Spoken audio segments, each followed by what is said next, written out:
আমার সংসারটা ভাঙছে, সম্পূর্ণ ভাঙছে আমার শাশুড়ির মানে গেইন করে ভাঙছে। সিঙ্গেল মাদারদের প্রবলেম হচ্ছে, বা যারা অসহায়, যারা দারিদ্র, আপনি একটু সেজে বেরোইছেন, খুব বের হওয়া যাবে, একটু ভালো কাপড় পরতেছেন, করা যাবে না। আমার বাচ্চারা একটু ভালোভাবে একটু ছবি দিচ্ছে, দেয়া যাবে না। কিন্তু কেন কেন আমি যখন না খেয়ে থাকি, আমার পেটে যখন ক্ষুধা থাকে, আমার বাচ্চারা যখন হাহাকার করে, যেই আপনি আমার সঙ্গে এই কথাগুলো তুলতেছেন, সেই আপনি তো আমার কাছে আসেন না। ব্যাগ ভর্তি কাপড় নিয়ে আমার ছেলে চলে গেছে। ওকে, হ্যাঁ, তো আমি কি ব্যাপার, 10:30টার সময় স্কুল আসে না কেন? আমার মেয়েকে জিজ্ঞেস করছে, আমার মেয়ে ফোন দিছে, ফোন দেওয়ার পরে ও কান্না করতেছে আর বলতেছে কি আমার বাপ মা বেঁচে আছে, আমি কেন হোস্টেলে থাকবো। আমি যখন 9 দিন পরে বাসায় আসছি, আমি প্রচণ্ড মোটা একটা মানুষ, একটা বাচ্চা হয়েছে নর্মাল, মানে কে বলে আমার সিজার হয়েছে, ওই সময় আমাকে বলা হচ্ছে যে তোমার কাজ তোমাকে করতে হবে, ওনার বুয়া আমার কোনো কাজ করবে না, তোমার কাজ তোমাকে করতে হবে। এবং আমার যেহেতু মানে প্রেগনেন্সির পরে তো একটা মেয়ে মানুষের তো শরীর খারাপ থাকে, ওই সময় আমি যেই রুমটাতে থাকি ওই একটা খাটের ভিতরে আমাকে থাকতে হবে, অন্য কোথাও আমাকে বসা যাবে না। আমার বাচ্চার কাপড় আমাকে ধুইতে হবে।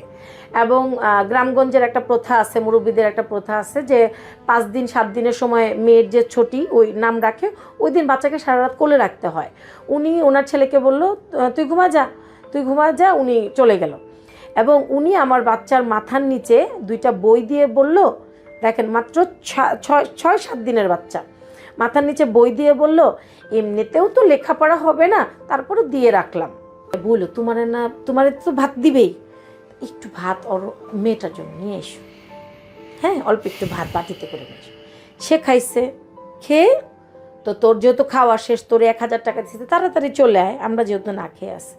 সেদিন 2টা কলা আর একটা কসমস বিস্কিট বাকি এনে খাইছিলাম দোকান থেকে। আমার যে বর্তমান হাজব্যান্ডের সাথে আমার 2005 সালে বিয়ে হয়, তো উনি যখন বিয়ে করেন তখন উনি একদমই বেকার ছিলেন। তা আমি তো আমার পুরো স্টোরিটা যে কীভাবে বিয়ে হয়েছে ওটা তো বলছি, ওটা গেল ফরগেট ইট। আচ্ছা ঠিক আছে, তারপর হচ্ছিল আমরা সংসার শুরু করি। আমি আমার শ্বশুরের কাছে ছিলাম, আমার শ্বশুর প্যারালাইসড রোগী ছিলেন, এবং আমার শাশুড়ি অনেক আগেই তার মানে আমার শ্বশুরকে ছেড়ে চলে আসছিলেন, তার 3 বাচ্চা রেখে সে চলে আসছিলেন অনেক আগে। তা আমি সংসার শুরু করলাম। আমার শাশুড়ির সাথে খুব একটা কন্ট্রাক্ট আমার ভালো ছিল না, প্রথম দিকে ছিল, পরে আর ছিল না। কেন ছিল না সেটার কারণ হচ্ছে যে আমি আমার শ্বশুরের কাছে ছিলাম, আমার ননদ আমাকে অ্যাকসেপ্ট করতে পারতো না, কারণ সে আমাকে আগের ঘরে দেখছে। হ্যাঁ, ওখানে সে আমাকে ভাবি জানতো, এই ঘরে খুব একটা অ্যাকসেপ্ট করতে পারতো না। তো ননদের কারণে আমার শ্বশুর ননদের প্রতি বেশি দুর্বল ছিল, কারণ আমার শাশুড়ি যখন চলে আসছে তার 2 ছেলের থেকে আমার ননদটা বেশি তার ক্লোজে ছিল, তার প্রতি তার একটা দুর্বলতা ছিল। তো ওখান থেকে আমার ননদ যেটা বলতো ওইটাই শুনতো। তা আমার ননদ শ্বশুরবাড়ি থেকে আসতো, আমার সঙ্গে কোনো কথা বলতো না, দেখা গেলো যে আমি চুলায় ডাল বসাইছি উনি ফেলে দিত, এরকম আর কি একটু ছিল। তা আমি এটা নর্মাল নিতাম, হতেই পারে, অসম্ভব কিছু না। তো ওই জন্য আমার শ্বশুরের সাথে আমার শ্বশুরকে মানে আমার শ্বশুরকে বলে দেওয়া হইতো যে কোনোভাবেই ওকে তুমি একদম তোমার কাছে আসতে দিবা না। তো মোটামুটি আমার শ্বশুর জেন্টলম্যান ছিলেন এবং প্রচণ্ড ভালো মানুষ ছিলেন, উনি ওনার জায়গা থেকে বেরোয় আসতেন, ঠিক আছে। তা আমি ওনার সেবা করতাম, করতাম, তো আমাদের বন্ডিংটা ভালো ছিল। কিন্তু আমার ননদের কারণে যেহেতু সে পারতো না, একটা সময় সে ওই জায়গাতে করে, তো আমি ঢাকায় চলে আসি। এর থেকে আমার শাশুড়ির সাথে আমার সম্পর্ক খারাপ। তো ঢাকায় চলে আসার পর আমার কারোর সাথেই যোগাযোগ ছিল না, আমার শ্বশুর বাড়ির কারোর সাথে যোগাযোগ ছিল না, আর আমার বাপের বাড়ির তো আগে থেকেই যোগাযোগ ছিল না। আমার মেয়ে পেটে আসে, মেয়ে পেটে আসার পরে আমার শ্বশুরের সাথে 4 মাসের পর থেকে আমাদের যাতায়াত শুরু হয়, ঠিক আছে, ভালো চলতেছিল। আমার মেয়ে যখন জন্ম নেয় তারপরে আমার হাজব্যান্ডের কাজ মানে কোনো কিছুতেই সে ভালো করে অ্যাফোর্ড দেয় না, লেজি সবসময়, যে কোনো একটা জব তাকে দেওয়া হয় সে লেজি। তো চলছিল আমাদের দিন কোনো রকমে, মানে দেখা গেলো যে মানে সব কিছু দিয়ে আমরা একটা সাবলেটে থাকতাম, একদম জাস্ট একটা মানে কি বলে পার্টিশন দেওয়ার একটা সাবলেটে থাকতাম, কোনো রকমে আমাদের মাস শেষে 500 টাকাও আমাদের বাঁচতো না, এরকম তো চলছিল। তারপর আমি হ্যাপি ছিলাম, কারণ সে আমাকে ভালোবাসা দিত, তার যেইটুক ঠিক আছে চলছিল। আমার মেয়ে যখন হওয়ার পরে তার সাথে আমার এই মানে একটা নিয়ে দ্বন্দ্ব হয়, নর্মাল কোনো কথা নিয়ে দ্বন্দ্ব হয়। দ্বন্দ্ব হওয়ার পরে আমি কি করব, তখন আমার তো রাগ বেশি, আমি চলে গেছি আমার বাচ্চা নিয়ে। আমার ছোটো মামাকে ফোন করছি, ফোন করে আমি চলে গেছি আমার আম্মাকে আমার ছোটো মামা আমার আম্মার কাছে আমার মেয়েকে নিয়ে, আমার ছোটো মামা আমাকে মসজিদে, আমি পুরান ঢাকায় গিয়ে, আমরা তো ওল্ড টাউনে ছিলাম তাঁতিবাজারে, আমি মসজিদে বসেছিলাম, আমার ছোটো মামারা ফোন করে বলছে আমি কোথায় যাব, আমি না খাওয়া কোথায় যাবো, আমার যাওয়ার জায়গা নেই, আমি তো তোর মামারে ছেড়ে আসছি। তখন আমার ছোটো মামা বলছে যে আচ্ছা দেখি দাঁড়ান।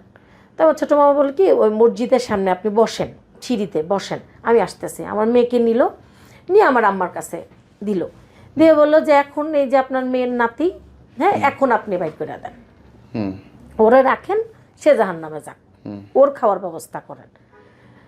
তো যাই হোক আমার আম্মা আমাকে বললো যে মেনে নিল। পরে আমি বাসায় গেলাম, ভালোই চলছিল। তো আমার আম্মা যেহেতু আমার কোনো প্রেগনেন্সির সময় কিছুই করতে পারে না, তো 40 দিনের একটা প্রোগ্রাম করবে আম্মা। তো তখন আম্মা বললো কি আচ্ছা ঠিক আছে, তোর শাশুড়ির রাগ হয়েছে হোক। আমি মাঝখানে বলি আমি হসপিটালে যখন ছিলাম, মানে আমার মেয়ে হওয়ার পরে, তখন আমার শাশুড়ি ওনার বাসায় আমাকে নিয়ে গেছিলো, আমার যে সেকেন্ড শ্বশুর। তো ওনার বাসায় নিয়ে যাওয়ার পরে তখন হচ্ছিল আমার ওই মানে উনিই হচ্ছিল মানে আমার 9 দিনের সিজার, 9 দিনে ছিলাম হসপিটালে। আমার প্রেশার অনেক উপরে ছিল, 220 ছিল, আমার একদম অবস্থা খুব খারাপ ছিল। ডাক্তার বলছে এনি টাইম উনি চলে যেতে পারে। ওই অবস্থায় আমি যখন 9 দিন পরে বাসায় আসছি, আমি প্রচণ্ড মোটা একটা মানুষ, একটা বাচ্চা হয়েছে নর্মাল, মানে কে বলে আমার সিজার হয়েছে। ওই সময় আমাকে বলা হচ্ছে যে তোমার কাজ তোমাকে করতে হবে, ওনার বুয়া আমার কোনো কাজ করবে না, তোমার কাজ তোমাকে করতে হবে। এবং আমার যেহেতু মানে প্রেগনেন্সির পরে তো একটা মেয়ে মানুষের তো শরীর খারাপ থাকে, ওই সময় আমি যেই রুমটাতে থাকি ওই একটা খাটের ভিতরে আমাকে থাকতে হবে, অন্য কোথাও আমাকে বসা যাবে না। আমার বাচ্চার কাপড় আমাকে ধুইতে হবে। এবং গ্রামগঞ্জের একটা প্রথা আছে, মুরব্বীদের একটা প্রথা আছে যে 5 দিন 7 দিনের সময় মেয়ের যে ছুটি ওই নাম রাখে, ওই দিন বাচ্চাকে সারা রাত কোলে রাখতে হয়। উনি ওনার ছেলেকে বলল তুই ঘুমা যা, উনি চলে গেল। এবং উনি আমার বাচ্চার মাথার নিচে 2টা বই দিয়ে বলল, দেখেন মাত্র 6-7 দিনের বাচ্চা, মাথার নিচে বই দিয়ে বলল এমনিতেও তো লেখাপড়া হবে না, তারপরে দিয়ে রাখলাম বলে মাথার নিচে একটা বই দিয়ে গেল এবং বলল তুমি সজাগ থাকবা, ও ঘুমাবে। অথচ আমার প্রেগনেন্সির সময় যেই আপনার ইনস্থেশিয়ার যে রেশ, ওটাও কিন্তু আমার কেটে ওঠে নাই। আমি সারা রাত প্রচণ্ড কষ্ট করছি। সকালবেলা ওই বাচ্চার কাপড়গুলো আমার মানে ব্যাক পেইন ছিল, তারপর আমাকে ধুইতে হয়েছে। তখন আমি আমার হাজব্যান্ডকে বুঝতে, এখান থেকে তো আমার বাসায় ভালো, আমার তো একটা বুয়া আছে, আমি খাই না, আমার তো বাসায় একটা বুয়া আছে। তখন আমার মেয়েকে নিয়ে চলে যায়। তখন আমার বাসার ফ্যানটা ভালো ছিল না, যেহেতু আমার হাজব্যান্ডের ইনকাম ভালো না, ওনাদের একটা টেবিল ফ্যান আমি নিয়ে গেছিলাম। তখন উনি ফোন করে বলে ভালো মানুষের মতো টেবিল ফ্যানটা দিয়ে যাবি, আর তোদের সাথে কোনো কন্ট্রাক্ট আমার হবে না। এরপরে আমাদের সাথে আর তার কোনো কন্ট্রাক্ট হয় নাই। তা আমার মেয়ের 40 দিনের অনুষ্ঠানের সময় আমার আম্মা তাকে আনতে যায়। আমার এই যে ছোটো মামা প্রচণ্ড রকমের আমার আম্মাকে অপমান করে ওখান থেকে বের করে দেওয়া হয়। হ্যাঁ, আমার হাজব্যান্ড তখন কিন্তু আমার মায়ের বাড়িতে থাকে, আমরা কিন্তু তখন আমার মায়ের বাড়িতে থাকি, অলমোস্ট আমরা 1 মাস হয়ে গেছে চলে আসছি। তো তখন হচ্ছিল ওরা আমার মামা অনেক চিলাচিলি করছে। আমার আম্মা মিষ্টি নিছিল, ওই মহিলা বলছিল যে এই মিষ্টি নিয়ে যান, এই ছোটো লোকই মিষ্টি আমরা খাই না। তা আম্মা বলছে খাইলে খান, না খেলে ফেলাই দেন, বললে আম্মা চলে আসছে। তো গেল এই সিচুয়েশান। তো তার সাথে তার আমাদের বন্ডিং ভালো ছিল না। এখন ব্যাপারটা হচ্ছিল আমার শ্বশুর ময়মনসিংহে থাকতেন, ময়মনসিংহ সদরে আমার শ্বশুরবাড়ি ছিলেন। তো ওখানে থাকতেন। ওখান থেকে আমি ভাবলাম যে বাবার সাথে তো আসলে আমার মেয়ে হয়েছে পরে একবার গেছি, কিন্তু বাবা অসুস্থ থাকে, আমিও যে সময় দিতে পারি না, তাহলে বাবাকে আমরা ঢাকায় নিয়ে আসি। তা আমি 2 বার আমার হাজব্যান্ডকে আমি নিজে টাকা দিয়ে পাঠাইছি যে তুমি ইয়েলো ক্যাব ভাড়া করে নিয়ে যাবা, বাবাকে নিয়ে আসবা, ব্যাক সিটে বাবাকে শোয়াবা, তোমার কোলে মাথা দেওয়া থাকবে, তুমি বাবাকে নিয়ে আসবা। কিন্তু বাবাকে কেউ আসতেও দিত না এবং বাবাও আসতে রাজি থাকতো না, কারণ আমার উপরে তাদের আস্থা ছিল না। তো তারপরে আমি যখন আমরা যখন একবার ঈদে, আমার হাজব্যান্ডের ছুটি ছিল না, তখন আমরা ওই ঈদে বাড়িতে যাওয়ার পরে আমার শ্বশুর, আমরা যাইতে দেরি করছিলাম, এর জন্য সে স্ট্রোক করছে। ওটার দোষ আমার ঘাড়ে আসে, মানে আমার দোষ এটা।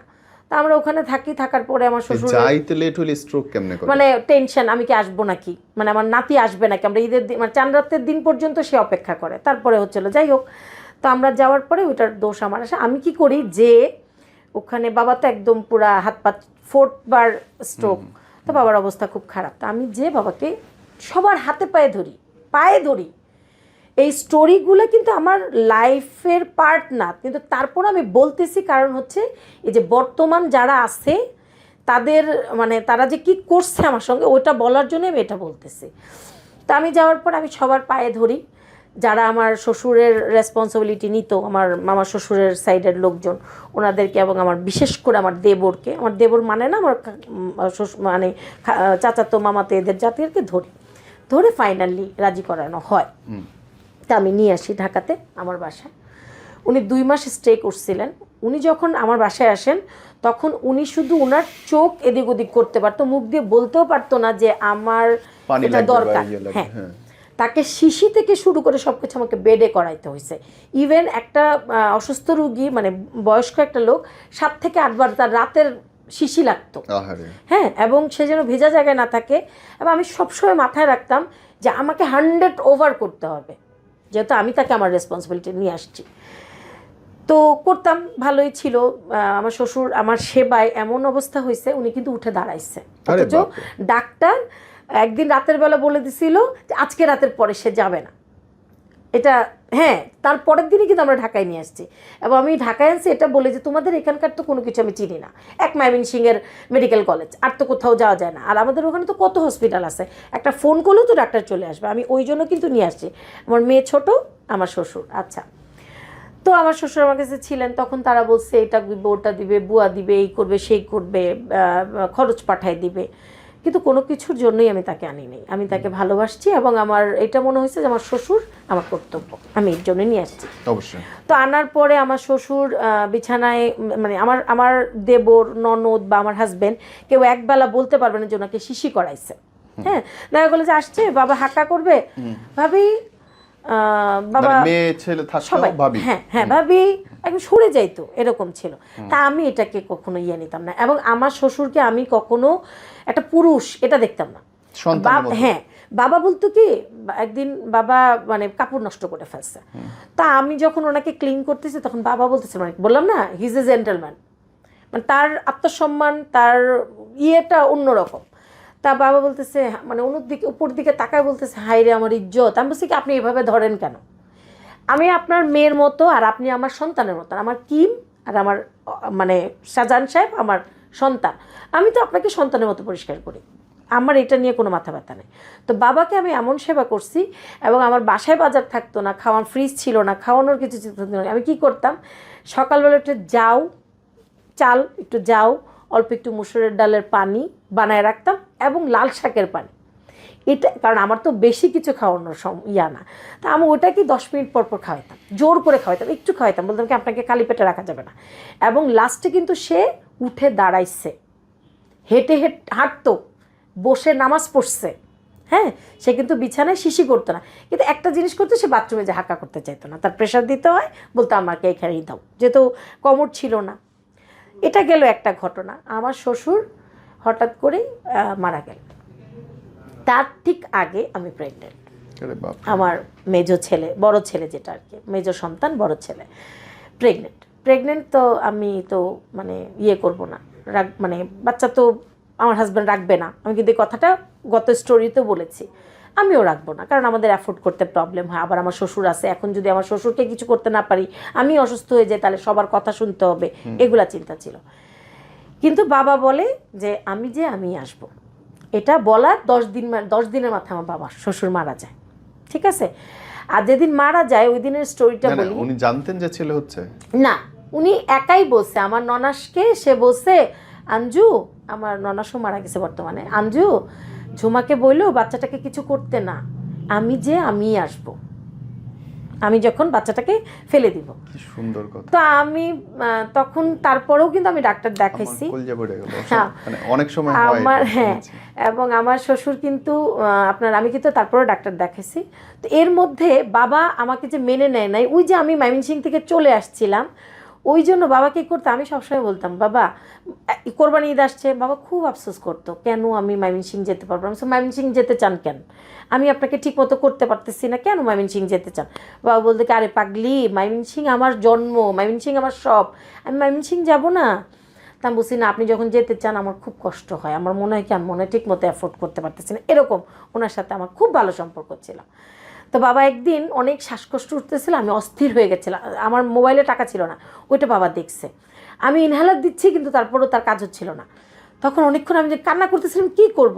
হঠাৎ করে না ওনার শ্বাসকষ্ট বন্ধ হয়ে গেল, আমাকে দেখে ওনার শ্বাসকষ্ট বন্ধ হয়ে গেল। আমার মাথায় এভাবে হাত দিয়ে বলতেছে কি, তুমি অনেক ভালো এবং তোমার অনেক ধৈর্য। আমি যদি তোমার কাছে না আসতাম আমি জানতেই পারতাম না তুমি কত ভালো মানুষ। শ্বশুরের কপাল অনেক ভালো যে তোমার মতো একটা মেয়ে পাইছে। আমার শ্বশুর আমাকে এটা বললো এবং আমার মাথায় হাত দিয়ে বলল যে আমাকে মাফ করে দিও, আমি তোমার উপর অনেক অত্যাচার করছি। তা আমি বলছি যে না বাবা, আমার একটা পরের বাড়ির মেয়ে হ্যাঁ। শ্বশুরের জন্য এমন করে এবং হ্যাঁ। মন থেকে করে। হ্যাঁ। তো পরে আমার শ্বশুর বলছে যে না, আমি তোমার প্রতি অনেক অন্যায় করছি, আমার তোমার প্রতি কোনো ইয়ে নেই, কিন্তু আমাকে আল্লাহ আনাইছে এখানে, এটা বলছে। যেদিন আমার শ্বশুর মারা যাবে তার আগের দিন আমি সারা 2 মাস তো ছিলাম, তো ঈদের দিন আমি বলছি কি আমাকে না একটা দিনের জন্য ছুটি দাও। আমার হাজব্যান্ডকে বলছি যে আজকের দিনটা তোমরা থাকো বাবার সাথে, আমি আমার বাসায় যাই, আমার বাসায় আমার সবার সাথে আমি একটু ইচ্ছা করে আসি, তাও কি বিকেলবেলায়। আমার ননদের সঙ্গে দেখা করছি, করে আমার আম্মার বাসায় গেছে। আমার হাজব্যান্ড কী করছে, আমার দেবর আসছে ওকে রেখে ও চলে গেছে, কারণ আমার হাজব্যান্ড আমার প্রতি অনেক তার ভালোবাসা ছিল, অনেক, সে আমাকে অনেক ভালোবাসতো।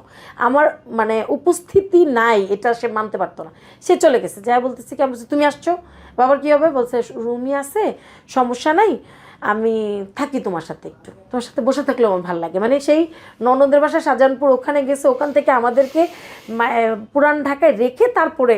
তো এর মধ্যে আমার দেবর কী করছে, আমার শ্বশুর উঠতে পারে না, শীত তখন, আমার শ্বশুরের শীতটা একটু কাবু করে ফেলতো, উঠতে পারে না, তার ট্যাঙ্কটা সে নিয়ে শিশি করতে পারতো না। আমার শ্বশুরকে বসায় রেখে আমার দেবর চলে গেল, দরজাটা লাগায়ও না, কারণ আমাদের ওই ইয়ে ছিল না, এমনি ছিটকিরি মারতে হইতো, ওটা রেখে চলে গেল। তো পরে রুমিকে ফোন করছে, আমি বলছি তুমি যাও তাড়াতাড়ি, তুমি ওকে ফোন করো। আমার দেবরকে ফোন করছে, ফোন করার বলকে আব্বারে রেখে আসছে, আমি চলে গেলাম, তুমি আইসা পড়ো, এটা বলছে। আমি বলছি তুমি তাঁতিবাজার থেকে মিরপুর অনেক দূর, তুমি যাও বাবা, এতক্ষণ কী করবে, একটু পানি খেলে তো, তার যে শ্বাসকষ্ট হলে ইনহেলার তো নিতে পারবে না, তো বলে কি পানির বোতল ইনহেলার এগুলো নাকি সব দিয়ে আসছে। আচ্ছা, তো পরে আমি তখন আমার হাজব্যান্ডের ওই যে আমি মাঝখানে আমার আম্মা ওকে 1,60,000 টাকা লোন দিছিল, ওটা স্ট্যাম্পের মাধ্যমে, ওটার ডকুমেন্টস আমার কাছে আছে। ওইটা হচ্ছিল আপনার ওই দোকান দেওয়ার জন্য, ওই দোকানে ওই বলছে একটা সিডির দোকান দেবে, তখন হচ্ছিল সিডি টিডি খুব ভালো চলতো, ওখানের একটা কর্মচারী ছিল, ওই কর্মচারীকে বলছে দোকান বন্ধ করে তুমি বাসায় যাও। ওই কর্মচারী ছিল, তো বাসায় গেছে, যাওয়ার পরে আমার হাজব্যান্ড গেছে। সেকেন্ড ডেতে আমি যখন ফোন করছি, আমার হাজব্যান্ড বলে যে বাবা আসে বাসায়, বুয়া আসছে, আমি আসছি এখানে। তো বুয়া হচ্ছে আমার বাসার সব কাজ করতো। আমি অনেক বুয়া খুঁজছি, কিন্তু কোনো বুয়াই, মানে তখন তো 1,000 1,500 অনেক বেতন, এটা হইলেও ওনার পায়খানা পরিষ্কার করবেন। হ্যাঁ, তা আমি বলতাম কি, আমি আবার ভাবতাম আপনি একটু ঘৃণা করে করবেন, হয়তো ঠিক মতো ক্লিন হবে না, আমার শ্বশুরের অস্বস্তি হবে, আমি এটা করব, তোমরা অন্য কাজ করো, এরকম করে বুয়া রাখছে। তো আমি যখন ওকে ফোন করি, তুমি কই, বলে কি আমি তো দোকানে। বাবা বাসায়, ইয়ার মা আসছে, তুমি আসো। আমি আসছি, আসার পরে শুনতেছি চিল্লাইতেছে খালু উঠেন, খালু উঠেন। আমার বাসা দোতলা, আমি নিচতলা থেকে শুনতেছি। আমি তো কলিং বেল দিতেই আছি, গেট লাগানো। কি হয়েছে মনের আম্মু, কি হয়েছে? তখন বলে কি যে আপা আপনি আইসেন, খালু তো বাথরুমে পড়ে যেতেছে। তো বাবার হচ্ছিল ডান হাতটা কাজ করতো, বাম হাতটায় কাজ করতো না। তো বাবা হচ্ছিল বাথরুমের কলটাকে এভাবে ধরেছিল, বাবা পেছনে পড়ে যাচ্ছিল। খালা হচ্ছে প্রেগনেন্ট, 8 মাসের প্রেগনেন্ট, সেই মহিলা বাবাকে ওই অবসাদটা ধরে টান দিয়ে রাখছে, মানে কি একটা সিচুয়েশন, ওর বাচ্চাটাও ছোট। তখন আমি বলছি কি যে একটু মানে তুমি দরজাটা খুলো, বাবাকে যেখানে ধাক্কা রেখে তুমি দরজাটা খুলো। তখন খালা কী করছে, আসতে পারে নাই, না আসতে আমি নিচে বসি, প্লিজ আমাকে কেউ একটু দরজা খুলে দেবেন, আমার শ্বশুর বাথরুমে পড়ে যাচ্ছে, আমাকে একটু দেন। আমার এই হাতে ব্যাগ আর এই হাতে টিফিন কারের বাড়ি, আমার মেয়ে, আমার আম্মা আমার শ্বশুরের জন্য খাবার দিয়ে দিছে, এবং আমার মেয়ে তখন 1 বছর ওভার হয়েছে। এগুলা নিয়ে কিন্তু আমার হাজব্যান্ড কিন্তু আমার সঙ্গে আসে নাই, আমি একাই আসছি রিক্সা নিয়ে, কাজীপাড়া ভেতরে আমাদের বাসা ছিল, মাতবরের পুকুর পাড়। তা আমি যখন বাসায় আসছি, আসার পরে তো তখন আমি গেটটা নক করে আমি সব কিছু রাখছি, আমার মেয়েকে রাখছি, রেখে আমি বলছি ইমনের আম্মু তুমি বাবাকে যেভাবে আসো ওভাবে ধাক্কা দিয়ে রেখে তুমি চলে আসো, তুমি এসে দরজাটা খোলো। তো ধাক্কা দিয়ে রেখে দরজাটা খুলছে, খোলার পরে আমি ঢুকে যে আমার দেখে বলতেছে কি কই ছিল তুমি, তুমি আসছো, আর হাঁপাইতেছে। তা আমি বলছি আপনি হাঁকা করছেন, বলে কি না, লুঙ্গি পরা। তা আমি বলছি আচ্ছা ঠিক আছে উঠেন, তাইলে উঠতে পারবেন, বলে কি না, আমি আমার গলা ধরেন। তো সে গলা ধরছে। দেখেন, যখন আমার শ্বশুরকে ঢাকায় আনা হয়েছে তখন আমার দেবর, আমার ভাগিনা, ড্রাইভার এবং আমার হাজব্যান্ড দোতলায় উঠাইতে 4 জন লাগছে। আর আমি প্রেগনেন্ট, 3 মাসের বাচ্চা পেটে, আমার 3 মাস হয়ও নাই। ওনাকে বাথরুম থেকে কোলে করে এনে বিছানায় এসে শোয়াইছে। আল্লাহ আমাকে কোত্থেকে সত্যি দিয়ে দিছিল। ইভেন আমি প্রথম ইয়েতে কিন্তু বলেছি, আমি কিন্তু খুব একটা মানে সাংসারিক মেয়ে না, কাজকর্ম আমি পারি না। কিন্তু আমি যদি থিঙ্ক করি যেটা আমি করব, আই ক্যান ডু ইট, মানে আমি করবই। আমি জানি না কিভাবে করবো, কিন্তু আমি করব। এটা হলো আমার একটা ইয়ে। তা আমার শ্বশুরকে আমি ওভাবে নিয়ে আসার পর ওই রাতটা যায়। পরে ওনাকে সেকেন্ড ডেতে উনি মারা যান। তো যেহেতু উনি বলে গেছে আমি আসবো, আমি তো বাচ্চা ফেলি নেই। উনি 4 মাস পর্যন্ত অনেক ট্রাই করছে আমার বড় ছেলেকে ফেলে দেওয়ার জন্য, হয় নাই। আমার আম্মা বলছে সংসার না হলে না হবে, বাচ্চা ফেলতে পারবো না, যেহেতু তোর শ্বশুর বলছে সে আসবে, এই বাচ্চা কোনো অবস্থাতেই ফালানো যাবে না, এটা বলছে। তো আমার যখন 7 মাসের পেটে, তখন হচ্ছিল আমার প্রমিন শুরু হয়, পানি ভাঙা শুরু হয়। এবং আমি যখন 6 মাস না 7 মাস, 6 মাস, শ্বশুর চলে গেল কত মাস বয়সে বাচ্চার তখন 3, মানে ওই যে আমি বললাম যে 2.5 মাস, আমার 3 মাস হয় নাই। তখন আমি হসপিটালে গেছি, ডাক্তার বলছে ঈদের পরে আসেন, ঈদের পরে যখন বন্ধ খুলবে তখন আপনি আসেন। তো আমার শ্বশুর ঈদের 3rd ডেতে মারা গেছে। আচ্ছা, তাহলে আমার 3 মাস পুরো হয় নাই, তাহলে আমার তখন 3 মাস, যেহেতু 4-5 দিন পরেই। তো আমি তখন, তারপরে তো বাচ্চা তো 4 মাস। তো আম্মার বাসায় আমি খুব থাকতাম, বাসায় থাকতে পারতাম না, বাবার জন্য আমার ভয় লাগতো, বাবার কথা খুব মনে পড়তো, করতাম, ভয় লাগতো। তা আমি আম্মার বাসায় বেশিরভাগ থাকতাম। তো এভাবে করে যাচ্ছিল। তখন তার দোকানপাট অফ, বেশিরভাগ সময় তার অফ। সে তখন অন্য জায়গায় মত্ত হয়ে গেল, ঠিক আছে। যেহেতু আম্মার বাসায় আমি বেশিরভাগ সময় থাকি, দোকান চলে তো চলে না, খাবার আসে তো আসে না, এরকম চলছে। কিন্তু আমার কোনো অবজেকশন ছিল না, আমি তাকে নিয়ে তার সঙ্গে চিল্লাইতাম, বলতাম, কিন্তু কাউকে আমি বলতাম না কখন, তার সঙ্গে বলতাম। রাত 12টা বাজে ক্যামেরা বলছে চাল নাই, চালানতে হবে কিন্তু, আচ্ছা ঠিক আছে আনতেছে। 12টার সময় ক্যামেরা চাল তো আনি নেই। পাশের বাসার আন্টির কাছ থেকে জানালায় চাল চাইতাম। পরে শুনতাম ওরা আমাকে নিয়ে বাজে মন্তব্য করতেছে, শুনতাম, কিন্তু আমি নিতাম, যেহেতু আমার মেয়েটা আছে। অনেক সময় না খেয়েও থাকতাম, অনেক সময়। তো একবার আমাদের বাসায় একেবারেই কিছু নেই, মানে কোনো অবস্থাই নেই, কত চাবো মানুষের কাছে। তো তারপরে ওকে আমি পাঠিয়েছিলাম আমার ননদের কাছে 1000 টাকা আনার জন্য। তা আমি ওকে যাওয়ার সময় বলে দিয়েছিলাম, তুমি না করো, কি জানি বলে, যাওয়ার পরে না এই বলো তোমার তো ভাত দিবেই, একটু ভাত ওর মেয়েটার জন্য নিয়ে এসো, অল্প একটু ভাত বাটিতে করে নিয়ে এসো। সে খাইছে, খেয়ে তো তোর যেহেতু খাওয়া শেষ, তোর 1000 টাকা দিতে তাড়াতাড়ি চলে আয়, আমরা যেহেতু না খেয়ে আসি। সেদিন 2টা কলা আর একটা কসমস বিস্কিট বাকি এনে খাইছিলাম দোকান থেকে। আচ্ছা, তো তারপরে সে আসে নাই, আসার পরে আস্তে আস্তে তার সন্ধ্যা হয়ে যায়। তো এইরকম আমার যখন 7 মাস পেটে, তখন আমি হসপিটালে প্রমিংয়ের জন্য ভর্তি। আমি হসপিটালে একা ছিলাম, একদম একা। আজকে আমি এই কথাগুলো কেন বলতেছি, আমার আম্মা 7 তলায় ছিল, আমার বড় বোনের মেয়ে বাচ্চা অসুস্থ ছিল, ছোট ছেলেটা অসুস্থ ছিল, আম্মা 7 তলায় ছিল। আর আমি আমার যে পেইং বেড 4 তলায় বাংলাদেশ মেডিকেলে, আমি একা ছিলাম, একদম একা। নামাজ কালাম পড়তাম, হসপিটাল থেকে যে খাবার দিত খায়ে আমি আমার মতো ঘুমায় থাকতাম। আমার হাজবেন্ড সারাদিন পরে মন চাইলে সে সন্ধ্যার সময় একবার একটু এসে উকি মেরে যাইতো, পরে আর আসতো না। ফার্স্ট ডেতে আমার যখন ইমার্জেন্সি কিছু ট্রিটমেন্ট লাগবে, আমি না ওইটাই চিন্তা করতেছি, একটা মানুষ একা থাকতে পারে যদি সে সুস্থ থাকে। একটা মানুষ প্রেগনেন্টের সময়, ইভেন আমাকে কিন্তু মুভ করা যাবে না, কারণ আপনি যখন প্রমিং হবে, যারা নারীরা আছেন বুঝবেন, প্রমিংয়ের সময় যত আপনি বসে থাকবেন, আপনার হাতের কাছে সব কিছু এনে দিতে হবে। এবং আপনি যখন ওয়াশরুমে যাবেন তখন আপনাকে একদম প্রয়োজনে হাঁটার দরকার নেই, এগুলো করতে হয়। আমি ওখানে একা, শুধু আল্লাহকে ডাকতাম। এবং আপনার প্রথমেই যখন আমি ডাক্তারের কাছে গেছি, দেখেন আল্লাহর কি কুদরত, যে আমার যখন লাগাইছে বাচ্চার হার্টবিট বা আপনার আলট্রাসোনোগ্রাম করছে, তখন বলছে কি জানেন, আপনার না একটা ছেলে হবে। তখন শ্বশুরের কথা মনে হয়েছে। এবং আম্মা বলছে কি, তোর শ্বশুর যেহেতু কইছে তোর ছেলেই হবে, আম্মা বলছে, আমার এটা মনে হয়েছে। তখন আমার তখন বলে কি, কিন্তু আপনার বাচ্চাটা না 50-50, বাঁচতেও পারে মরেও যেতে পারে। আল্লাহ। তখন আমি শুধু মানে আমার ওভার কনফিডেন্ট আছে কিছু জিনিসের প্রতি। আমি আল্লাহর কাছে বলছি যে আল্লাহ তুমি দিবা, কারণ আমার শ্বশুর তো বলছে সে আসবে, আল্লাহ তুমি দিবা এটা আমাকে। এটা আমার একটা কনফিডেন্স ছিল। আমি আমার হার্টবিট পাচ্ছে না, আমি কিন্তু আমার মতো করে আমি আল্লাহর কাছে প্রে করতেছি, হ্যাঁ, এবং ওইখানে ইশারা আমি নামাজও পড়তেছি, পড়ে আল্লাহর কাছে প্রে করতেছি। আমার ওই 7 মাসের সময় যখন ফার্স্ট, আমি একদম স্কিপ করে যাব, মূল কথাগুলো বলি। আমার হাজবেন্ড যখন ওই প্রথম দিতে সে সারা রাত ছিল, কোথায় ছিল, তার ফ্রেন্ডের বাসায়, বাংলাদেশ মেডিকেলের পাশেই ফ্রেন্ডের বাসায়, সারা রাত সে সজাগ ছিল। সকালবেলা তার আম্মার বাসায় যে এসে ঘুমাইছে। এখন আমার হচ্ছিল ওই যে আলট্রাসোনোগ্রাম আর কিছু টেস্ট আছে এগুলা, আম্মা যেহেতু আমাকে অ্যাডমিট করছে, আব্বা এসে অ্যাডমিট করছে, এখন ওরা তো এইসব টাকা দিবে না।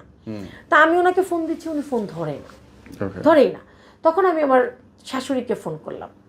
তখন আমার শাশুড়িকে ফোন করে বললাম আম্মা ও কই, তো এখনই যে টেস্ট করা লাগবে। উনি বলে কি ওরে ফোন দিতেছো কেন, ওরে ফোন দিও না, তোমার বাপ ভাই নাই? আমি বলছি কি বাচ্চা, আমি তো আপনার। হ্যাঁ, তখন আমি বলছি বাপ ভাই সন্তান তো আপনার ছেলের, বলে উনি ফোন কেটে দিছে। আমি ওর ভাইকে ফোন করছি, ফোন করার পরে উনি বলতেছে কি এই অসভ্য মহিলা, তুমি আমার ফোন দিতেছো কেন, তোমার সাহস কম না যে আমার আম্মার নামে তুমি আমার কাছে বিচার দিতেছো। হ্যাঁ, আমি খালি একটা কথা বলছি, আমি উঠে নেই এখান থেকে, হ্যাঁ আমি উঠে নেই। আচ্ছা গেল তো ওইটা আমার, তারপরে তো বাচ্চা হইলো, আমি তো বলছি গত স্টোরিতে আমার বাচ্চাকে রেখে উনি চলে আসতে চাইছে, এগুলা গেল, আবার চলতেছিল দিন। এখন মূল কথায় আসি, সেটা হচ্ছিল যে আমার ছোট ছেলে হওয়ার পর আমি আমার আম্মার বাড়িতে চলে যাই। ওখান থেকে আমার শাশুড়ি আমাকে কিন্তু 3 মাসের গেইন করে আমাকে মিরপুরে নিয়ে যায়, ঠিক আছে, হ্যাঁ ওটা তো বলছিলাম আমি। গেম করার পরে ওনার ওখানে যাওয়ার পরে ওনার স্টেপ মানে ওনার একটা বক্তব্য ছিল, আমি বলবো বসতে হবে, আমি বলবো দাঁড়াইতে হবে। কিন্তু আমি ভাই পরাধীন মানুষ, আমি কারোর অধীনে। আমার হাজবেন্ড কিন্তু আমাকে ভালোবাসার কারণে হোক বা যেভাবে হোক, সে আমি যা বলতাম তাই শুনতো। আমি যদি বলতাম এখন বলবা এটা করব না, সে বলতো করবা, এরকম ছিল। তা আমার শাশুড়ি যেহেতু, আমার মা বাবা ভাই বোন কেউই আমাকে এরকম বাধ্য করতে পারে নাই, না কোনো ব্যাপারে আমাকে বাধ্য করতে পারে নাই, কখনোই না। এজন্যই হয়তো আমার লাইফটা এরকম, আমি মানি কিন্তু এটা। তো উনি আমাকে যখন বলছে, আমি আমার হাজবেন্ডের বলছি এটা আমার পক্ষে সম্ভব না, আর কেন আমি ওনার কথা শুনতে যাবো, কেন উনি আমাকে বাধ্য করে আনছে, আমি তো আসতে চাইনি। গেল ওখানে মূল ঘটনাটা যেটা, যে আমার হাজবেন্ডের সেকেন্ড ম্যারেজ কেন কিভাবে হয়েছে, এটা আমি বলছি, কে করাইছে এটা বলার জন্য। এবং আমার কিছু ভালো কিছু পয়েন্ট আছে, আমি এগুলো দর্শকদের সঙ্গে শেয়ার করতে চাই, এবং সবার হেল্প আমি চাই, আমার হেল্প দরকার, সোজা কথা। মেন কথা হচ্ছে যে তখন আমার শাশুড়ি আমাকে, আমার ননদ এবং আমার খালা শাশুড়ি আমাকে বলছে কিন্তু যে তুমি যাও না, তোমাকে নিয়ে একটা কোনো গেম চলতেছে। হ্যাঁ, আমি কি গেম হবে আমি তো বুঝি নাই। তখন উনি কি করছে, আমাদের ভিতরে দুইজনের ভিতরে অনেক গ্যাঞ্জাম লাগানোর চেষ্টা করছে, টুকি টাকি এটা সেটা, কিন্তু সে পেরে ওঠে নাই। না পারার পরে কিন্তু এই মেয়েটাকে আমার শাশুড়ি আমার বাসায় সাবলেট দিছিল, সাবলেট দিয়ে নিয়ে আসছে। নিয়ে আসার পরে যখন ঘটনা হইছে আমার হাজবেন্ডের সঙ্গে, যখন ওই মেয়ের এই জিনিসগুলো প্রোটেস্ট হয়েছে, তখন ওনার স্কুলের এক ম্যাডাম আমাকে বলছিল, আপনি না ভাবি এক কাজ করেন, আপনি না সব কিছু ম্যাডামের কাছে শেয়ার করেন। হ্যাঁ, তখন আমি বলছিলাম যে না ভাবি, আমি যদি ওনার কাছে শেয়ার করি আমার কেন জানি মনে হয় উনি আমাকে সাপোর্ট করবে না। আচ্ছা, কথাটা কিন্তু আমি ওনাকে বলছি, ওনারা বলছে কি আপনি না বললে আমি বলি। আচ্ছা, তখন উনি বলছে বা হয়তো আচ্ছা, তো তারপরে তার ইনভলভমেন্ট শুরু হইলো। আচ্ছা ঠিক আছে, তো আমাদের তো গ্যাঞ্জাম চলতেছিল। আমি অ্যাটেম্প করছি 4বারের মধ্যে 2বার ওয়াশ করা হয়েছে, আর 2বার ওয়াশ করা হয় নাই।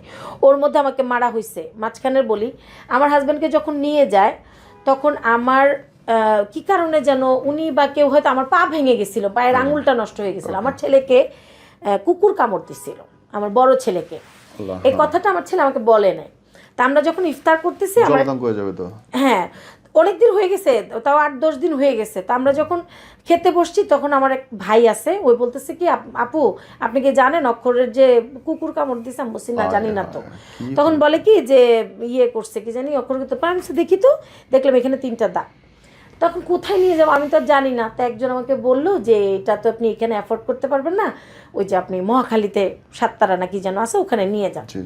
তো ফার্স্টের দিন আমি নিয়ে গেছি, যাওয়ার পরে ওখানে যে ইঞ্জেকশন বাইরে থেকে কিনে দিতে হয় ওইটা বলছি ওনাদেরকে যে 1200 টাকা লাগবে। ওনারা বলছে মিথ্যা কথা বলতেছি, এই বলতেছি ওই বলতেছি, আমি সবসময়ই ব্যবসা করি ভাই, বুঝছেন।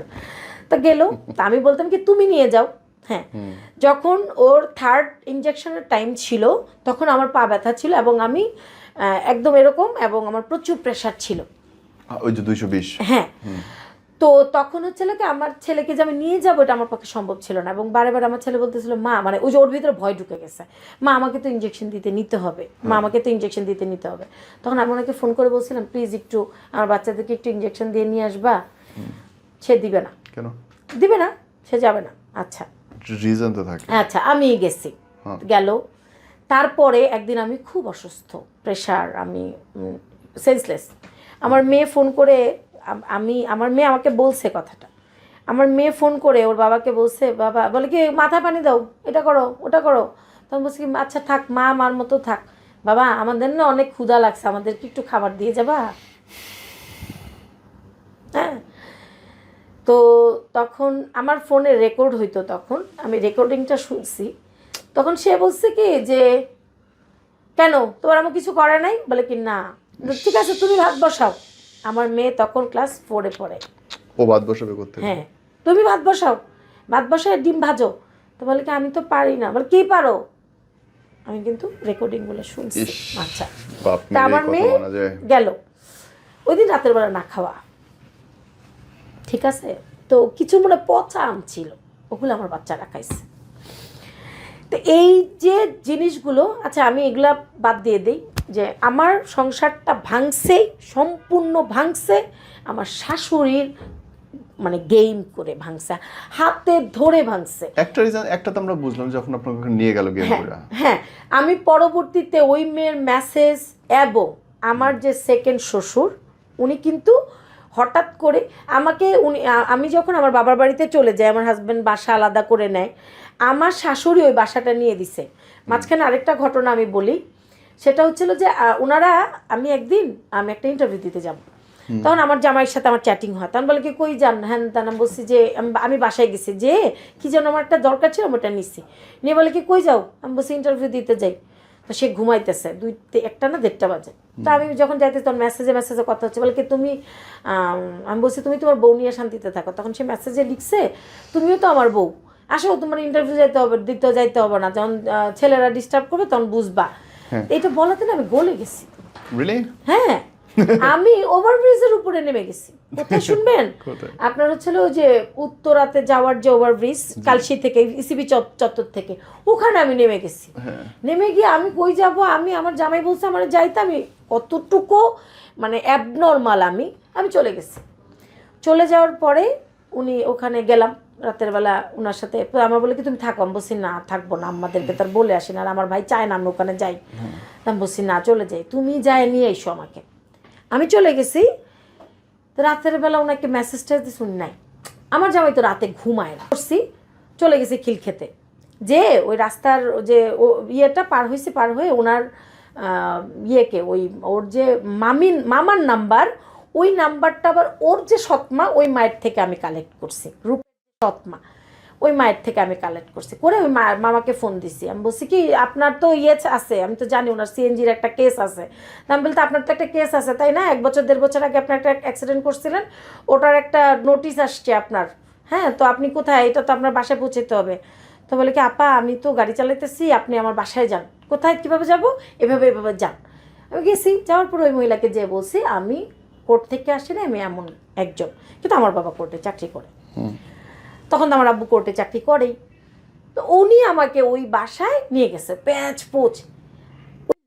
সাহেব কি করছে, বলছে তাড়াতাড়ি বাইরন, ভাবি আসতেছে। কথাগুলো আমি এতদিন বলিনি, এখন বললাম। কিন্তু আমার সঙ্গে খুব ভালো মানুষ সেজে থাকে রাইট নাও, কিন্তু ওনার বউ আর ওনার বউ খুব মিল। হ্যাঁ, তো যাই হোক, তো আমি ওখানে ইয়ে করি, ওখানে অনেক কিছু হয়েছে। আমার হাজব্যান্ড আসবে না, ওই মেয়ে ফোন করে আমাকে অনেক বোঝানোর চেষ্টা করছে বাসায় আসো, এই সেই। আমার ভাই গেছে, ওখানে অনেক কিছু হয়েছে। আচ্ছা, এখন মেইন প্রবলেমে আসি, সেটা হচ্ছে আমার সংসার তো যেমনি ভাঙছেন ভাই ভাঙছেন, কোনো সমস্যা নেই, আমি এত ভয় পাবো মেয়ে না, যদি ভয় পাওয়া মেয়ে হইতাম 8 বছর আমি একা লাইফ লিড করতাম না। 2021 সালে আমি যখন আইন ও সালিশ কেন্দ্রে আসছি তখন আমার কোনো জব ছিল না। আমি কিন্তু ওই জবলেস অবস্থায় আমি বলছি আমার বাচ্চাদেরকে নিয়ে দরাদরি করার দরকার নাই, ওনাকে বলেন উনি চলে যেতে, আমার বাচ্চাদের সঙ্গে কোনো কন্ট্রাক্ট করবো না, আমি 1 টাকাও নিব না। আমি কিন্তু ওইভাবে, তারপরে আমার তখন কিন্তু শ্বশুর মারা গেছে, 36,000 টাকা আমার বাসা ভাড়া বকেয়া, খালি বলছিলাম এই বকেয়া টাকাটা দিয়ে যাওয়ার জন্য, দেয় নাই। আমি কিন্তু ওখান থেকে উঠে আসছি যেভাবে আল্লাহ আমাকে উঠায় নিয়ে আসছে। 1 বছর 9 মাস পরে ওনার সঙ্গে আমাদের রাস্তায়, আমার ছেলের পরীক্ষার পরে ক্রসিং হয়, তখন হচ্ছিল উনি আপনার 1 বছর 9 মাস না, একটু কম হবে আর হয়তো, ওনার সঙ্গে আমাদের দেখা হয়েছে। তখন আমার ছেলেকে ডাক দেয়, আমার ছেলে না যেতে পারে না, তখন থেকে আবার আমাদের সম্পর্ক কথাবার্তা শুরু হয়।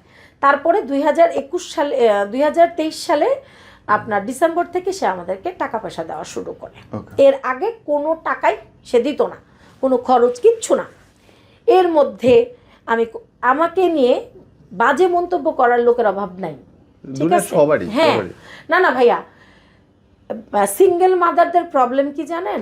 সিঙ্গেল মাদারদের প্রবলেম হচ্ছে, বা যারা অসহায়, যারা দারিদ্র, আপনি একটু সেজে বেরোইছেন, খুব বের হওয়া যাবে না। একটু ভালো কাপড় পরতেছেন, করা যাবে না। আমার বাচ্চারা একটু ভালোভাবে একটু ছবি দিচ্ছে, দেয়া যাবে না। কিন্তু কেন আমি যখন না খেয়ে থাকি, আমার পেটে যখন ক্ষুধা থাকে, আমার বাচ্চারা যখন হাহাকার করে, যেই আপনি আমার সঙ্গে এই কথাগুলো তুলতেছেন, সেই আপনি তো আমার কাছে আসেন না। হ্যাঁ, এটা গেল একটা। তো আমি বলতে চাই যে আমার যে বর্তমান বাচ্চারা, উনি আমার মেয়ের সাথে কথা বলে না, আমার মেয়েকে সে মেয়ে হিসেবে বাদ, সমস্যা নেই। 2 ছেলে। আমি আপনাদের এখানে যখন আসছি, তারপরে আমি কিন্তু মানুষ একটা মানে যে কোনো একটা বড় ডিসিশন কখন নেয়, হয়তো আপনি ওভার কনফিডেন্ট থেকে নেবেন, কনফিডেন্ট থেকে নয়তো আপনি ডিপ্রেশন থেকে নেবেন। আমি কিন্তু করতে গিয়েছিলাম, হ্যাঁ, আমি একদম রেল লাইন পর্যন্ত বসে থেকে আসছি। আমি মানে আমার মাথার মধ্যে মনে হয়েছে কি, আমি যতদিন বেঁচে থাকবো এই লোকটা আমাকে হ্যাসেল দিয়েই যাবে। আমার ছেলে দুটাকে নিয়ে যেতে বলছি, উনি এই মাসে আমাকে অনলি 6,000 টাকা, 6,500 টাকা পাঠাইছে আমার অ্যাকাউন্টের মাধ্যমে, কোনো উনি প্রুফ রাখে। আমি আজকে ক্যামেরার সামনে বলতেছি, এইটা তো রেকর্ড থাকবে, এবং এই জিনিসটা আমি মানে আপনাদেরকে প্রুফ দিয়ে দিচ্ছি যে হ্যাঁ উনি আমাদেরকে টাকা দেয়, মাঝখানে দেয় নাই। আর এর আগে ওর মামা দিত, আর উনি আমাদেরকে টাকা দেয়। ওনার বক্তব্য, আমি নাকি সবাইকে বলি উনি আমাদেরকে টাকা দেয় না, কিন্তু যারা জানে, যদি আমার ফ্যামিলির কেউ জানে, কারণ আমি তো এটা শেয়ার করব। 5,000 টাকা তো এখনকার দিনে 1 ঘন্টা না, 10,000 টাকা দেয় ভাইয়া, মিথ্যা কথা বলবো না, 10,000 টাকা দেয় উনি। এই অক্টোবরের আগেও যখন ওনার কাছে 500, 1,000 কারেন্ট এটা সেটা চাইতাম, দিত। ওনার মা ওনাকে বুদ্ধি দিছে, 15,000 টাকা দিয়ে বাসা নিচ্ছে, ওকে 10-এর বেশি 1 টাকাও দিবে না। ফাইন, আমি কিন্তু চাই না, নেই না। আচ্ছা, উনি সবাইকে বলে বেড়াচ্ছে উনি নাকি আমাদেরকে 25,000 টাকা মাসে দেয়। তাহলে প্রমাণ কই? আচ্ছা, দিস ইজ নট ট্রু। আমি এই যে বললাম ক্যামেরার সামনে যে 10,000 টাকা দেয়, এবং এটা গত 2023 সালের ডিসেম্বর থেকে দেওয়া শুরু করছে, এটার প্রুফ যদি কেউ চায় আমার কাছে আমি দিতে পারবো। আচ্ছা, এটা গেল একটা। রাইট নাও আমার ছেলেদেরকে রাখার কিন্তু কোনো রাইটস আমার নাই। হ্যাঁ, বড় হয়ে গেছে। একটা টাইম পর্যন্ত আমি রাখছি। এখন ওনার বক্তব্য হলো উনি নিতে চায়, আমি দেই না। মানে উনি তো এক একজনকে এক এক রকম করে বুঝায়। আর আমার কাছে যদি বলে হ্যাঁ নিয়ে যাও, এখনই নিয়ে যাও, এরকম কয়েকবার হ্যাঁ, তখন বলবে কি এখন তো ছেলেরা নষ্ট হয়ে গেছে, বাচ্চারা নষ্ট হয়ে গেছে। বাচ্চারা কিভাবে নষ্ট হয়? তখন আমি বলছি আচ্ছা ঠিক আছে, নষ্ট হয়ে গেছে তো তুমি ছেড়ে দিচ্ছ, তাহলে আমিও ছেড়ে দেই, ওরা যাক জানে, যাই যেখানে যাক। তো আমি যেদিন সুইসাইড অ্যাটেম্প করতে যাই, ওই দিন আমার ছোট ছেলের কথায় আমি চলে আসি। আচ্ছা হোয়াটএভার, আমি যে কারণে উনি আমার ছেলেকে বলছে, বড় ছেলেকে ফোনে বলছে, আমি বলছি যে তোমরা কালকে চলে যাবা, তোমরা 2জন চলে যাবো। আমার ছেলেকে বলছে তুমি যাও, আগে দেখো না, যায় দেখো না, আমি তো এত বছর রাখলাম, একটু যাও, যায় দেখো। হ্যাঁ, তখন আমার ছেলে আমার ছেলেকে ফোনে বলছে আচ্ছা ঠিক আছে আমি আনবো, আমি একটু হোস্টেল ঠিক করি, তারপরে তোমার হোস্টেলে কেন দিব শুনেন, হোস্টেল ঠিক করি। তো আমি তো উনি তো আমাদের সাথে কথা বলে না, কারণ কোশ্চেন আনসার করতে পারে না, সোজা কথা, আমার সাথে পেরে ওঠে না উনি। তো উনি আমার ছেলে কি করছে, আমি তো বাসায় আসছি, আমি বাসায় আসার পরে তো আমি নর্মাল ওদেরকে খাওয়াই, আমি আমার মতো শুয়ে পড়ছি, আমি একটু অসুবিধা হচ্ছিল, আমি শুয়ে পড়ছি। তারপরে আমার ছেলে সকালবেলা উঠে দেখলাম আমি কাপড় ইস্ত্রি করতেছে, ব্যাগ ভর্তি কাপড় নিয়ে আমার ছেলে চলে গেছে। ওকে। হ্যাঁ, তো আমি কি ব্যাপার 10:30টার সময় স্কুল আসে না কেন, আমার মেয়েকে জিজ্ঞেস করছে, আমার মেয়ে ফোন দিছে, ফোন দেওয়ার পরেও কান্না করতেছে আর বলতেছে কি আমার বাপ মা বেঁচে আছে, আমি কেন হোস্টেলে থাকবো। হোস্টেলে কেমনে হইলো? না না, ওই যে ওর বাবা ফোনে বলছে তুমি আসো এবং আমি বলছি পাঠিয়ে দিব। হ্যাঁ, আচ্ছা, এখন আমার কথা হইলো আমি যদি কোথাও মানে পারিবারিক মামলা করি, আমার বাচ্চাদেরকে উনি হয়তো নিতে বাধ্য। এখন বাচ্চাদের মানসিক শান্তির জন্য আমি আমার শান্তিকে বাদ দিয়ে রেখে আমি বাচ্চাদেরকে নিয়ে আসছি। এতে করে আপনার কি লাভ হচ্ছে না লস হচ্ছে? আপনার তো লাভ হচ্ছে, কারণ হচ্ছে আপনি তো নিরিবিরি আপনার ওয়াইফকে নিয়ে হ্যাঁ ট্যুর দিচ্ছেন। আমরা তো সবাই দেখি, সবাই দেখে এগুলা। আচ্ছা, তো এতে করে আমার বাচ্চারা যদি আমার কাছে থাকে 10,000 টাকায় কি আমাদের হয়? হয় না। দুইটা বাচ্চা, আমি মেয়েটার কথা বাদই দিলাম, দুইটা বাচ্চার কি দুইটা বাচ্চার জন্য কম করে 25,000 টাকা লাগে। আচ্ছা, 25,000, 15,000 ডিমান্ড করছে, সে দিবে না। এখন আরেকটা কথা হলো, আমার কোনো ডকুমেন্টস নাই, বিয়ের কাগজ একটা আছে, এটা এভিডেভিট পেপারস, এখানে 25,000 টাকা, 2,50,000 টাকা বলা আছে এবং তার সিগনেচার আছে। আমি দর্শকদের মাধ্যমে, আপনার মাধ্যমে দর্শকদেরকে বলতে চাচ্ছি, যদি কেউ কোনো উকিল, জজ, ব্যারিস্টার, যে কেউ, এনিওয়ান, প্রশাসনের যে কেউ যদি কেউ থেকে থাকেন, আমি কি এই টাকাটা পাই? অবশ্যই পাই না। এটা যদি আমি পেয়ে থাকি তাহলে আপনাদেরকে বলবো আপনারা প্লিজ আমাকে একটু হেল্প করেন। ওকে, কোনো উকিল নিশ্চয়ই থাকলে আমাদেরকে হেল্প করেন। এবং আপনার মোবাইল নাম্বারটা বলেন তো। আচ্ছা, 019853630007। আবার বলেন। আচ্ছা, 019853630007। আচ্ছা, এটা গেল একটা। আমি আমার আম্মার বাড়িতে যেতে পারতেছি না, আমার আম্মা তার কাছ থেকে 1,60,000 টাকা পায় এবং এটা সে আমার আম্মার কাছ থেকে লোন নিছে এবং সে এটা ডকুমেন্টস করে নিছে। আপনার মার কাছ থেকে লোন নিছে নাকি? হ্যাঁ, আমার আম্মার কাছ থেকেই সে ধার নিছে। আচ্ছা, এবং এটার একটা ডকুমেন্টস। সেই টাকা কি ফেরত দিছে? না। কেন? না, সে দেয় নাই। কেন দেয় নাই শুনেন, মাঝখানে আমার ফ্যামিলির লোকজন যখন প্যারা হয়ে যায় তখন তো ওর সাথে কথা বলে, তখন আমার বোন বলছে যে আপনি ওদেরকে নিয়ে যান। তার ট্রিক্সগুলা বলি, সে কি করে, আমার বাচ্চাদেরকে ডেকে নেয়, নিয়ে যায় একটা গ্যাঞ্জাম করে, কারণ আমার বাচ্চাদেরকে কিছু বলে আমি আবার সহ্য করতে পারি না। আমার মেয়ে এসে দেখি মন খারাপ, কান্না কান্না ভাব, কি হয়েছে, কেন ডাকছে? তো উনি কিন্তু বলছে আচ্ছা ঠিক আছে আমি বাচ্চাদের সাথে কথা বলে, আমি এবার আনলে কিন্তু আর দিব না, ওদের সঙ্গে কিন্তু কথা বলে নিব। ওকে ফাইন, যাও কথা বলো, যাও আগে। তো ওদেরকে যখন নিচে নেওয়ার পর ওনারা গোল মিটিং করে, ওনার ওয়াইফ, আমি সব মানতে পারি, ওই মেয়ে, আমি নোংরাভাবেই বলি ওকে ছেড়ি, ও আমার বাসায় কাজ করছে 4 বছর, আমার বাসায় আমার দয়ায় কাজ করে খাইছে। ওই মেয়ে, ওর 10 বাচ্চার মা হইল আমার বাসার কাজের মেয়ে। আমি ওকে কোনোদিন আমার বাচ্চার সমতুল্য হইতে দিব না, ঠিক আছে? এবং আমার বাচ্চাকে কিন্তু আমার মা বা ভাই বা আমার কেউ কোনোদিন কিছু বলতে পারে না, ইভেন তার বাবাও বলতে পারে না। আমার বাচ্চাদেরকে কেউ কিছু বলে আমি মানতে পারি না। ওই দিন যখন আমার বাচ্চারা এসে কাঁদছে, আমি সাথে সাথে গেছি, কি সমস্যা কি? ওই মেয়ে দেখি টেবিলে খানা দিচ্ছে, তা আমি যে বললাম কি সমস্যা কি, এই তোর সমস্যা কি, তোর এত বড় সাহস কে দিছে তোরে? উনি উঠে এসে কি হয়েছে, উনি উঠে এসে আমার ছেলে সোফায় বসা, আমার মেয়েটা ওই মেয়ের পাশে দাঁড়ায় পানি কাচ্ছে, উনি উঠে এসে আমার ছেলের গালে টাস টাস করে থাপ্পড় মারলো। আমার ছেলে কোনো কথাই বলে নাই, তা আমার কিন্তু এগুলো জিডি করা আছে, টাস টাস করে থাপ্পড় মারলো, থাপ্পড় মেয়ে আমার গায়ে মারলো, আমার মেয়ের গায়ে মারলো, আমার মেয়েকেও মারলো। আপনার সাথে ঝগড়া হইতে পারে, আপনি ঝগড়া করছেন, ছেলেরে কেন মারলো? আরেকটা জিনিস, হ্যাঁ আরেকটা জিনিস, যে ওই মেয়েরে আমি যা বলছি, ওই মেয়েরে আমার বাচ্চাটা কিন্তু কিছু বলে নাই, মিথ্যা কথা বলছস, মারলো। ওর ভাই পুলিশ, ওর ভাই কিন্তু র্যান্ডম বসে খাইলো, বসে খাচ্ছে, ওর মা গিয়ে, আমি কিন্তু বসা, আমার বাচ্চারা কিন্তু এলাকার কাউকে চিনে না, আমি শুধু বলছি ফোনটা নিয়ে আসো, আমি 999-এ ফোন দিব, ঠিক আছে? তো আমার বাচ্চারা ফোন আনতে গেছে, এই বাচ্চারা ফোন আনতে আনতে কিন্তু ওর মা ওই এলাকার লোকজনকে জড়ো করছে, আর এই ব্লেম আমাকে দেওয়া হচ্ছে। আমি তো ওই বাসা থেকেই উঠি নাই।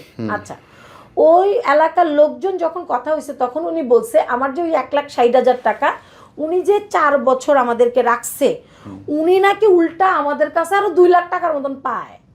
অনেকে আপনি নিজে ইচ্ছা করে গেছেন না সে নিয়ে গেছে? নিয়ে গেছে এক কথা, তার সাথে তো আমার ছাড়াছাড়ি হয় নাই। রাইট। আচ্ছা আমার বাচ্চার এফোর্ট কে করবে? Right. আমার মার টাকা দিয়ে চলবো? আচ্ছা এটা গেল একটা। আমার বাড়িতে যে সে 2 বছর ছিল আমার আম্মার বাসায় মোহাম্মদপুরে, ওইখানে যে তুই ভাড়ার টাকা দেস না, উল্টা কারেন্ট বিলও দেস নাই, তাহলে ওই টাকা কোত্থেকে আসবে? অবশ্যই। তাহলে তোর মার 2 লাখ টাকা দেওয়া উচিত ছিল। আচ্ছা ঠিক আছে, এটা গেল এইগুলা। তা আমি আসলে মানে সবার কাছ থেকে এটাই জানতে চাই, এই যে ধরেন ছেড়ে যায়, পুরুষ মানুষ ছেড়ে যেতেই পারে,